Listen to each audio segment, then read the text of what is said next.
सिरातल लज़ीना अनअमता अलैहिम, फिर बंदा कहता है वो सीधा रास्ता चला जिस रास्ते पे तेरा इनाम और इकराम हुआ, जिस रास्ते पर तेरा इनाम और इकराम हुआ। फिर कहता है गैरिल मग़ज़ूबि अलैहिम वद्दालिन, यानी उस रास्ते पे ना चला जिस पे तेरा गज़ब हुआ है। तो सीधा रास्ता कौन सा है? हिंदुस्तान के 80 खूबसूरत लड़कियों को खरीदा। कितने? 80 खूबसूरत लड़कियों को, जो सबसे ज्यादा खूबसूरत है, और उनको खरीदने के बाद उन लड़कियों को सिखा दिया लिबास भी ऐसा पहनो कि लिबास पहन के भी तुम बेहतर नजर आना, पैरों में पाजे, खूबसूरत आराइश, जैसे करना तुम करो। बस वो फकीर बाबा है, गरीब नवाज, अनासा, जिस नबी का हम कलमा पढ़ रहे हैं, जिस नबी के चलते हमारी निगाहों में चाहिए था, जिस नबी की सीरत हमारे आदत और अखलाक में चाहिए था, आज हमारे नौजवानों का माशरा किधर जा रहा है? हुकूमत परेशान, पुलिस अफसरान परेशान, मोहल्ले वाले परेशान, उन बच्चों के, नौजवान बच्चों के माँ बाप परेशान। बेटी बचाओ बेटी पढ़ाओ। अरे तुम्हें बेटी को बचाना है तो गरीब नवाज से चुप करते हो। तुम्हें पता चलेगा कि बेटी की इज्जत की हिफाजत कैसे की जाती है, बेटी की इज्जत की हिफाजत कैसे की जाती है। तुम्हारी हुकूमत मणिपुर के अंदर बेटियों को मारा गया, नबे सर बिठाकर, और बेटियों की सगाई जीतती रही। तुम लोगों ने आंखों से नहीं देखा कि बेटी को बच्चा हो सका है। तुमने बेटियों को। अस्सलामु अलैकुम व रहमतुल्लाहि व बरकातुहू।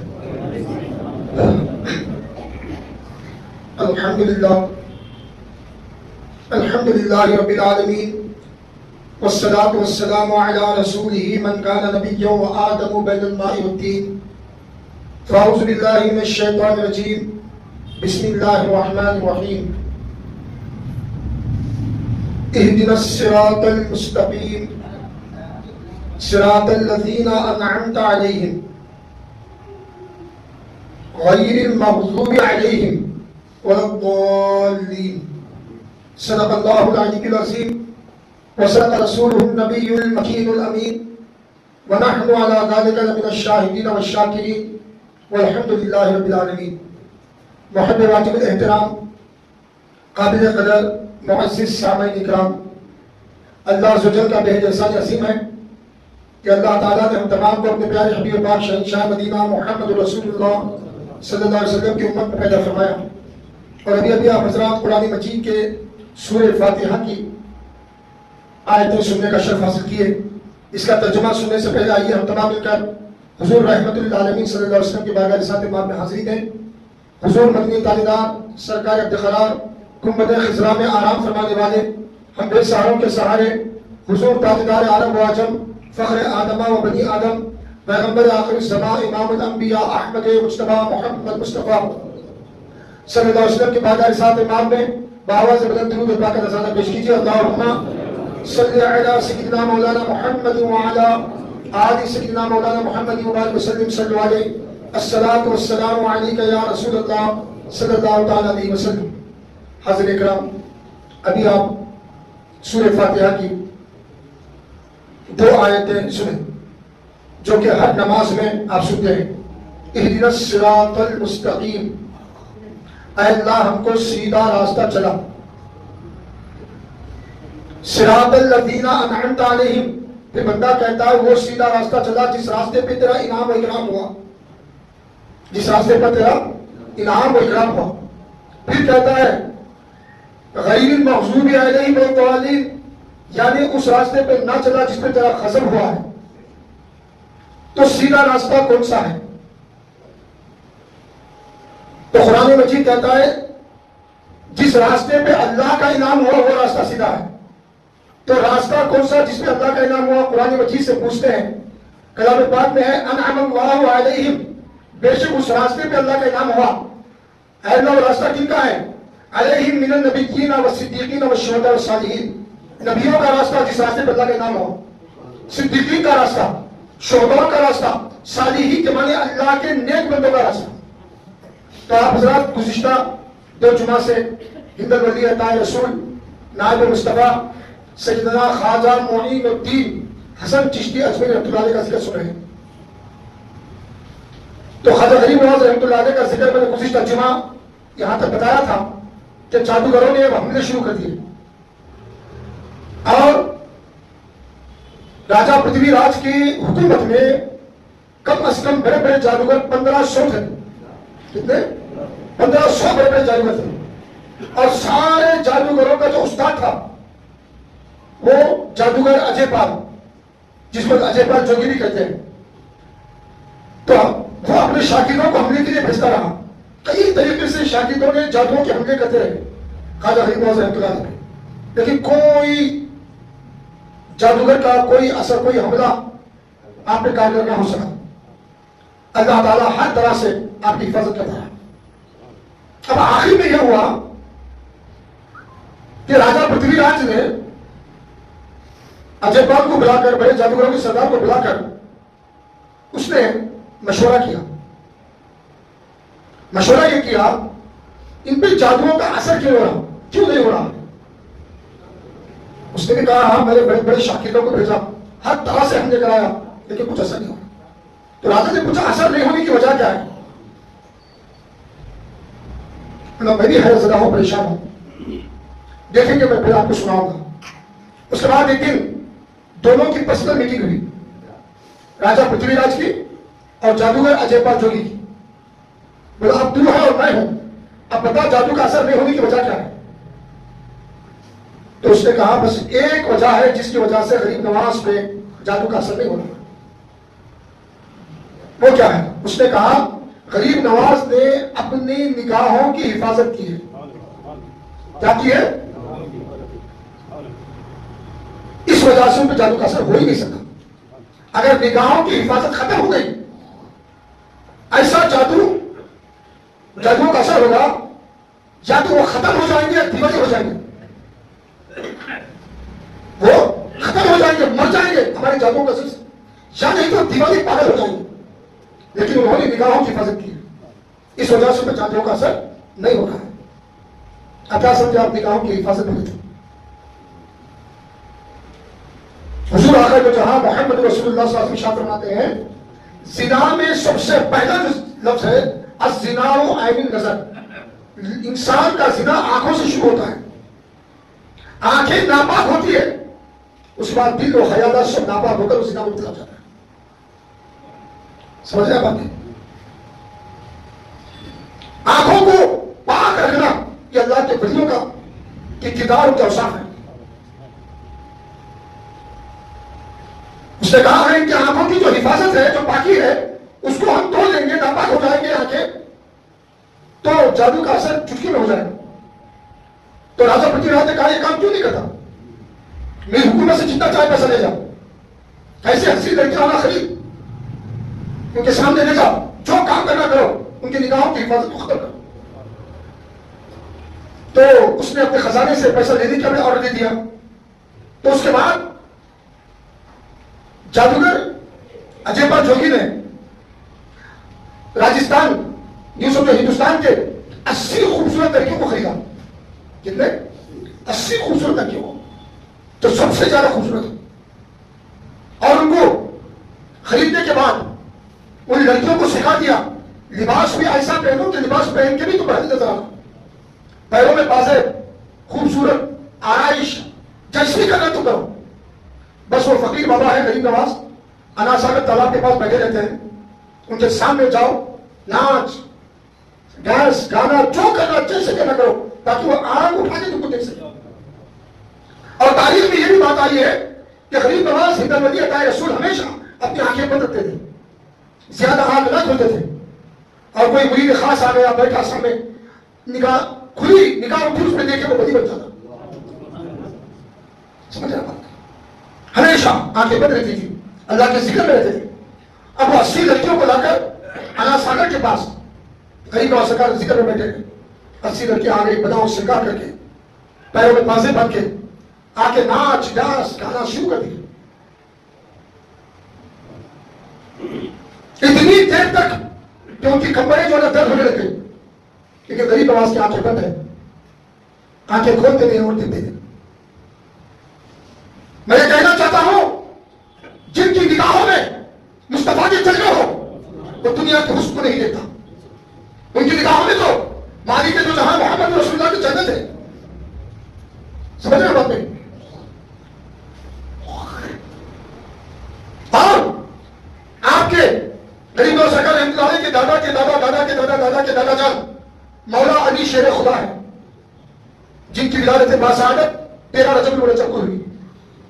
जब आपके दादा जान दुनिया में पैदा हुए, आपकी पैदाइश कहां हुई? मौला अली शेर खुदा की कही काबे के अंदर। हम काबे के बाहर जाके काबे को देखने तरसते हैं। अगर किसी बंदे को काबे के अंदर जाने की इजाजत मिल जाए तो वो खुशनसीब है। लेकिन मौला अली शेर खुदा की पैदाइश ही काबे के अंदर हुई, लेकिन आंख खोले नहीं, काबे को देखे नहीं, आंख नहीं खोले। मां लेकर बाहर आ गई, घर आ गए, सारा दिन गुजर गया, आंख नहीं खोले। कब? मौला अली शेर खुदा। दूसरा दिन गुजर गया, आंख नहीं खोले, दिन गुजरा, रात गुजरी। अब बताओ माँ बाप पे क्या गुजरती है? बच्चा पैदा हो और आंख ही ना खोले तो माँ बाप समझते हैं अंदर। उसके बाद तीसरा दिन गुजर गया, बास तारीख में 3 दिन, बास तारीख में 9 दिन का जिक्र है। यह खबर फैलते फैलते हुजूर आका जो जहां मोहम्मद रसूलुल्लाह सल्लल्लाहु अलैहि वसल्लम तक पहुंची कि आपके चचा के घर बच्चा पैदा हुआ है, आंख ही नहीं खोला। तो हुजूर आका जो जहां सल्लल्लाहु अलैहि वसल्लम अपने चचा के घर गए, अपने चची साहिबा बैठी थी, बोले जो बच्चा पैदा हुआ है कैसा है? कह लगी क्या कहूं, जब से पैदा हुआ है आंख ही नहीं खोला, आंख ही नहीं खोला। आका जो जहां सल्लल्लाहु अलैहि वसल्लम ने इरशाद फरमाया, चची साहिबा उस बच्चे को मेरे हाथों में लाओ। तो चची जान जैसे ही उस बच्चे को लेकर, जिसमें अली को लेकर यदाने नबूवत में दिए, नबूवत वाले हाथों में दिए, जैसे जिसमें अली, तो जो है ना जिसमें अली नबूवत के आंखों में हाथों में आया, आका जो जहां सल्लल्लाहु अलैहि वसल्लम के हाथों में जैसे आए, आते ही अली ने आंखें खोली, चेहरे मुस्तफा को देखने लगे। आका ने फरमाया अली बड़ा गजब करती है, अली तुझे दुनिया वालों को परेशान कर दिया, अली तुझे आंखें नहीं खोली। कहा या रसूलुल्लाह सल्लल्लाहु अलैहि वसल्लम, जब मैं आलमे अरवा में था, जब मैं आलमे अरवा में था, मैंने खुदा से कहा था जब मैं दुनिया में जाऊंगा ना अम्मी को देखूंगा, ना अब्बा को देखूंगा, ना खानदान वालों को देखूंगा, जब मेरी आंख खुले, आंख मेरी हो, चेहरा मुस्तफा का हो। सरकार जब तक आप आए नहीं, मैंने आंखें नहीं खुला। आप आ गए हैदरी, सरकार जब तक आप आए नहीं, मैंने आंख नहीं खुली, आप आ गए, मैंने आंख खोला। तो उन आंख जब आका सल्लल्लाहु अलैहि वसल्लम ने इज्मा फरमाया, आका इरशाद फरमाते हैं, क्या फरमाते हैं? काबे को देखना भी इबादत है, अली के चेहरे को देखना भी इबादत है। इसीलिए हजरत अली को रज़ियल्लाहु अन्हु नहीं, करमुल्लाह वजहुल करीम कहा जाता है, यानी उनके चेहरे पे भी अल्लाह का करम है। सारे 1 लाख करोड़ बेश 24,000 सहाबा किराम को रज़ियल्लाहु अन्हु कहा जाता है, यानी अल्लाह उससे राजी, वो अल्लाह से राजी। लेकिन मौला अली शेर खुदा, अली करमुल्लाह वजहुल करीम है। अब यहीं से आप सरकारी तो आलम सल्लल्लाहु अलैहि वसल्लम की बात नहीं, मौला अली शेर खुदा के इल्म गैब पे गौर कीजिए। इल्म गैब पे आज दुनिया वाले सरकार की शान गुस्ताखी करते हैं, हुजूर को इल्म गैब था, क्या नहीं था, इतना था कि उतना था। अरे सरकारी तो आलम सल्लल्लाहु अलैहि वसल्लम की बात तो बेमिसाल है। मौला अली शेर खुदा की इल्म गैब पे तवज्जो कीजिए। मां के हाथों में है, आंखें बंद है, अली को मालूम है मेरी मां है। बाप के हाथों में है, आंखें बंद है, अली को मालूम है मेरे वालिद के हाथ है। खानदान वालों के हाथों में है, आंखें बंद है, चेहरा नहीं देखे, लेकिन अली को मालूम है मैं फुला के हाथों में हूं। जैसे आका तशरीफ लाए, मैंने कहा ना जिसमें अली जदानी नबूवत में नबी के हाथों में आया, तो अली को यही हुआ कि अब मैं नबी के हाथों में हूं, अब मैं मुराद को पहुंच गया हूं, अब मुझे आंखें खोलना है, आंख मेरी होगी, चेहरा मुस्तफा का होगा।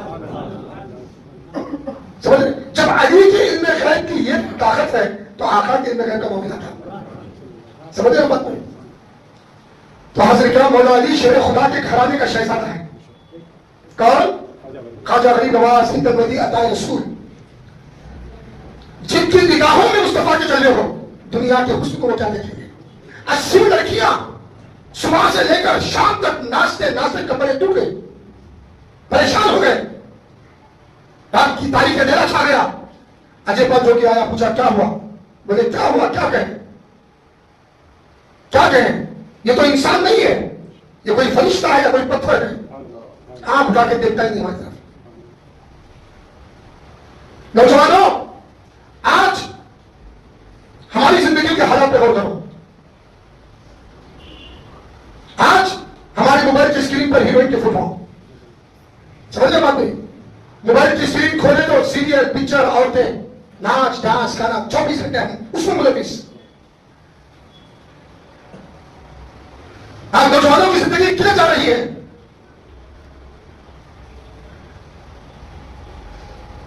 आखिर जहां मोहम्मद रसूलुल्लाह सल्लल्लाहु अलैहि वसल्लम ने इरशाद फरमाया था, 14वीं सदी के बाद के वाकयात को जिना की कसरत हो जाएगी, नशे की कसरत होगी।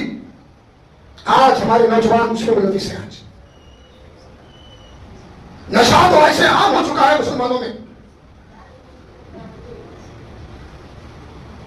आज हमारे मुसलमान नौजवानों के नशे की हालत को देखकर गैर परेशान है। आज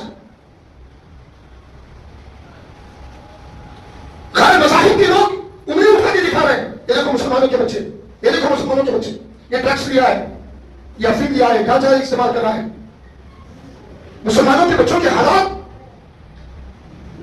जिस नबी का हम कलमा पढ़ रहे हैं, जिस नबी के चलने हमारी निगाहों में चाहिए था, जिस नबी की सीरत हमारे आदत और अखलाक में चाहिए था, आज हमारे नौजवानों का माशरा किधर जा रहा है? हुकूमत परेशान, पुलिस अफसरान परेशान, मोहल्ले वाले परेशान, उन बच्चों के, नौजवान बच्चों के माँ बाप परेशान, और इतनी कसरत नशे के खैरों के बच्चों में नहीं है आज जितनी हमारे नौजवानों की है। आप हालत नशा में रहते हैं। मैंने एक आदमी से हाल में सुना, एक बुढ़ी औरत लींबुओं की जो है ना टोकरी रख रखे, उसके अंदर नशे की चीज रख के बेच रही है। नौजवान बच्चे लींबू खरीदने गए और हाथ में 2-4 लींबू लिए और नशा लेके निकल गए। बोलते वो नशा इस्तेमाल करने के बाद 4-4 घंटे तक उनको होश नहीं रहता। अब उस हालत में अगर माँ बाप नसीहत करे तो कहां नसीहत जाएगी? अरे होशमंद, अक्लमंद, साहब समझ बैठ के जब सुनता है, तवज्जो से सुने तो कुछ बड़ों की बातें जहन में आती है। अब नशे की हालत में माँ बाप परेशान हो जाते हैं। रात के 11 बज गए, बेटा कहां नहीं आया, 12 बज गए, कहां है, नहीं आया, रात के 1 बज गए, बेटा कहां नहीं आया, थक के सो गए, नशे की हालत में आके पड़ गया। अब ऐसी नशे की हालत में होता है, ना मां की उसको कुछ बोल सकती, ना बाप की कुछ बोल सकता। नौजवानों, एक बात याद रखो, एक जिंदगी हमारी है, उसका नाम है लिमिटेड। एक जिंदगी हमारी है अनलिमिटेड। ये 2 पॉइंट चल रखो। लिमिटेड जिंदगी एक है, अनलिमिटेड जिंदगी एक है। लिमिटेड जिंदगी कौन सी है? ये है, कुछ लिमिटेड हमको यहां पर दुनिया में रहना है, और उसमें भी पहले के लोग 80 साल, 90 साल, 100 साल जीते थे, क्योंकि उनके उस दौर में ना मोबाइल, ना व्हाट्सएप, ना फेसबुक, ना इंस्टाग्राम, समझ रहे आप, कोई शय नहीं थी उनके जमाने में। सुबह उठे, रात तक मेहनत किए, रात में खाना खा लिया, जल्दी सो जाते, फिर सुबह उठे, सेहत भी अच्छी रहती थी और बड़ी लंबी उम्र जीते थे। आज हमारे नौजवान सुबह उठा, मोबाइल, नाश्ता करने बैठा तो मोबाइल, खाने की तरफ तो नहीं, उसकी मोबाइल को देखते रहता। दोपहर का खाना खाने बैठा, अरे मजा उस क्या क्या हरकत हुई, वो हरकत पहुंचे उसकी खानी। रात का खाना खाने बैठा मोबाइल, उसके बाद तो मोबाइल बंद करेगा, सोते सोते भी फिर मोबाइल देखते देखते देखते। नौजवानों समझ जाओ, ये लिमिटेड जिंदगी है, बहुत मुख्तसर जिंदगी है। और इसमें तो आधी जो जिंदगी मारी गई गुटखा खाने वालों की। मैं तो कई जगह बैठूं, कहा मरना है, गुटखा खाओ मर जाओ, तुम्हें तो जीना ही है ना। तुमको मेरे इन हाथों से कई नौजवानों को गुस्सा दिया हो जो गुटखा खा के मरे हैं। जवान बीवी बेवा हो गई, छोटे छोटे बच्चे यतीम हो गए, गुटखा देते लोगों की उम्र ही खत्म कर दिया। अब गुटखा खाने वाले बोलो, नहीं साहब, उन्होंने खाते थे तरीका अलग, मेरा तरीका था। सिगरेट पीने वाले बोलो, मैं उन्हें पीता था, अंदर लेता था, मैं बाहर ठुकुर होता। हर आदमी के पास जो जवाब हाजिर, नौजवानों, ये लिमिटेड जिंदगी जो है ना, मुख्तसर जिंदगी, इसमें नेकियां कर लो। उसके बाद हमारी आंख जब बंद हो जाएगी, जब हमारे को कब्रों में सुनाया जाएगा, उसके बाद अनलिमिटेड जिंदगी शुरू हो जाती है। उसकी लिमिट ही नहीं है। मेरे वालिद कब्र के अंदर है, वे जमीन पे नहीं है। मेरे दादा जान वो भी कब्र में, दादा के वालिद परदादा वो भी कब्र में, परदादा के वालिद वो भी कब्र में। अब बताओ, वो जब से सोए हैं, जिंदगी उनकी लिमिट है अनलिमिट है? कब तक सोए रहेंगे कब्रों में? जब तक सूर फूका ना जाएगा। सूर फूका जाने के बाद फिर हशर का मैदान, फिर जन्नती जन्नत में, दोज़ख की दोज़ख में, अनलिमिटेड जिंदगी जीना है। तो वो जिंदगी को जाने की तैयारी करेंगे या लिमिटेड जिंदगी के अंदर अपनी आखिरत बर्बाद कर देंगे? मैं वलियों के जिक्र को आप लोगों के सामने सुनाने की वजह क्या होती है? वजह यह होती है उनकी जिंदगियों से कुछ अक्स ले लो, कुछ उनकी जिंदगियों से नसीहत ले लो। ख्वाजा गरीब नवाज हिंदवी अता रसूल की उम्र 70 बरस की है जब ये हमले हो रहे हैं। निगाहों की हिफाजत है। 80 लड़कियां तंग हो गई, परेशान हो गई। अब उसके बाद 80 लड़कियों से अजय पाल ने पूछा तो कहा नहीं, वो तो फरिश्ता है, पत्थर है, अब हम कुछ नहीं कर सकते। फिर राजा पृथ्वीराज बुलाया, बोला क्या हुआ? बोले कुछ असर नहीं हो रहा उन पे, कुछ असर नहीं हो रहा। अब उसके बाद राजा ने कहा मैं कुछ नहीं जानता, तो क्या करना कर, उनकी निगाहों की हिफाजत को खत्म कर।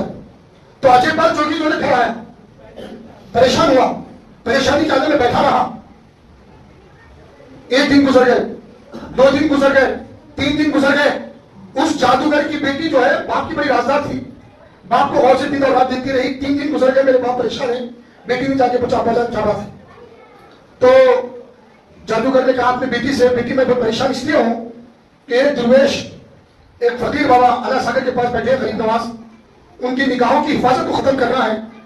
मैंने हमारे राजस्थान के 80 हुस्न और खूबसूरत लड़कियों को बुलाकर काम कराया, जब भी वो गरीब नवाज आंख खोल के नहीं देखे।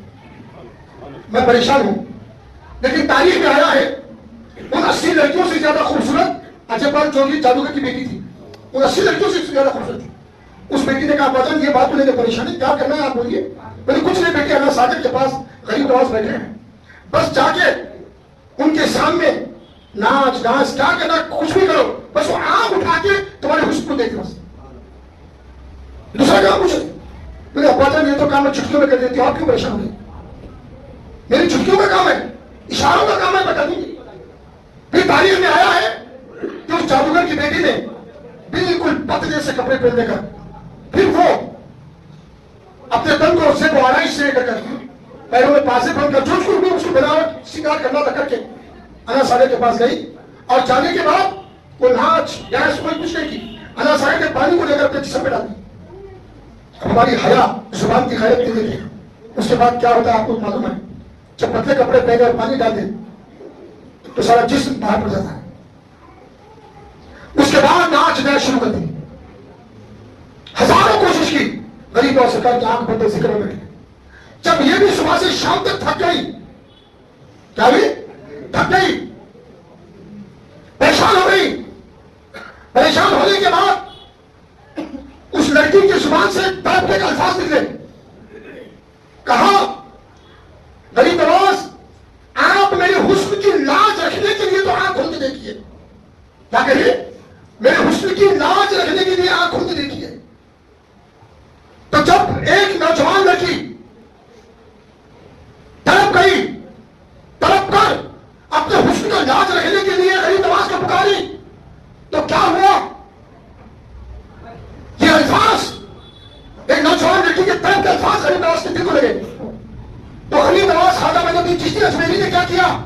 अपने बाजू रहने वाले ओढ़ने की जो कंबल थी, समझ रहे हो, उस कंबल को मैं खोल के बता रहा हूं, आप आंखों को बंद करके अल्फाज सुने, तब मेरी नौजवान लड़की आंखों को बंद करके अपनी चादर को उठाकर यूं फेंक कर बोले बेटी तेरे जिस्म को छुपा दे। क्या कहे गरीब नवाज? बोले बेटी तेरे जिस्म को छुपा दे। जैसे चादर उसके जिस्म पे डाल दिया आंख बंद करके, जब बेटी बोल के अल्फाज गरीब नवाज की जुबान से निकले, उस बच्ची के दिल पे ऐसे असर किए। उस बच्ची ने कहा गरीब नवाज हाथ बढ़ाओ कलमा बोला दो। जब तक मेरे पैदा हुए बाप ने मेरी इज्जत की हिफाजत नहीं की, आप मोइनुद्दीन चिश्ती ने मुझे बेटे कहकर मेरे जिस्म को छुपा के मेरी इज्जत की हिफाजत की है। आजा गरीब नवाज जिंदाबाद, जिंदाबाद। आजा गरीब नवाज जिंदाबाद। आजा का हिंदुस्तान जिंदाबाद। आजा का हिंदुस्तान जिंदाबाद। या मोइन हक मोइन, बोलिए या मोइन या मोइन या मोइन। समझ रहे बात मेरी? आज हिंदुस्तान की हुकूमत कहती है बेटी बचाओ बेटी पढ़ाओ। अरे तुम्हें बेटी को बचाना है तो गरीब नवाज को चुप कर आओ, तुम्हें पता चलेगा कि बेटी की इज्जत की हिफाजत कैसे की जाती है, बेटी की इज्जत की हिफाजत कैसे की जाती है। तुम्हारी हुकूमत मणिपुर के अंदर बेटियों को मारा गया, लबे सर बिठाकर और बेटियों की सगाई चीखती रही। तुम लोगों ने आंख खोल के नहीं देखा कि बेटी को बेटा गुजरा है, तुमने बेटियों को सिद्धा चलाया है तुमने। और लोग दुनिया से कहते हैं बेटी बचाओ बेटी पढ़ाओ। अरे बेटी को बचाना है, बचाने का हुनर सीखना है, बेटी को बचाने का अगर कोई सबक सीखना है, गरीब नवाज की चौखट पे आओ, तुम्हें जब मालूम होगा कि बेटी की इज्जत कैसे बचाई जाती है। जैसे मोइनुद्दीन चिश्ती ने अपने चादर से बेटी के जिस्म को छुपा के हुए, बेटी तेरे जिस्म को छुपा दे, उसी वक्त आज सरकार हाथ बढ़ाओ कलमा पढ़ा दो। जब वो बच्ची गरीब नवाज सरकार रहमतुल्लाह के हाथ पे कलमा पड़ी, ईमान लाई, बाप के पास आई, बाप ने कहा क्या हुआ, कहा सब कुछ काम हो गया। कैसे हुआ? कहने लगी मैं मोइनुद्दीन की हो जा रही हूँ, मैं मोइनुद्दीन की हो जा रही हूँ, मोइनुद्दीन ने मेरी इज्जत की हिफाजत की है। समझ रहे बात? तो हाजिर किराम, इसके बाद अजय पाल जोगी गुरु से फिर राजा पृथ्वीराज की मुलाकात होती है। अजय पाल जोगी के हमले शुरू करने का जब ये शुरू होता है और इंशाअल्लाह अल्लाह चाहे अल्लाह जुमा सुनेंगे क्योंकि अभी वक्त ज्यादा हो चुका है। अल्लाह से दुआ के मालिक को बोला हुजूर गरीब नवाज हिंद नबी अता रसूल नाब मुस्तफा के सदक़े में, उनकी अजमतों के सदक़े में, उनके हिंदुस्तान में खत्म मुबारक रखकर हम कलमा पाने के सदक़े में अल्लाह आज हमारे नौजवानों की हिफाजत फरमा, नौजवानों को सही समझ और तौफीक अता फरमा, नौजवानों को दीन की तरफ आकर अपने क़ल्ब को, अपने दिलों को अल्लाह के रसूल से जोड़ने की तौफीक अता फरमा, उनकी निगाहों में मुस्तफा के जन्नत बसने की तौफीक अता फरमा, नशावर चीजों से हमारे नौजवानों की हिफाजत फरमा। अल्लाह हम तमाम को पंच वक्त नमाज़ पाक तकबीर उला के साथ बाद जमात में नमाज पढ़ने की तौफीक अता फरमा, प्यारे आका की सुन्नतों पे अमल करने की तौफीक अता फरमा, हमारे नौजवानों को अपने वालिदैन का अदब और एहतराम करने की तौफीक अता फरमा, उनकी खिदमतें करने की तौफीक अता फरमा, हमारी इस दुआ को मोहम्मद वाले मोहम्मद के सदक़े में कबूल फरमा। वसल्लल्लाहु तआला अला खैरि खल्क़ी व नूरि अर्शी वज़नत अर्शी सय्यिदना मौलाना मुहम्मद व अला आलिहि व सल्लम अजमईन। अस्सलातु वस्सलामु अलैका या रसूलल्लाह सल्लल्लाहु अलैहि वसल्लम बिरहमतिका या अरहमर राहिमीन वल्हम्दुलिल्लाहि रब्बिल आलमीन।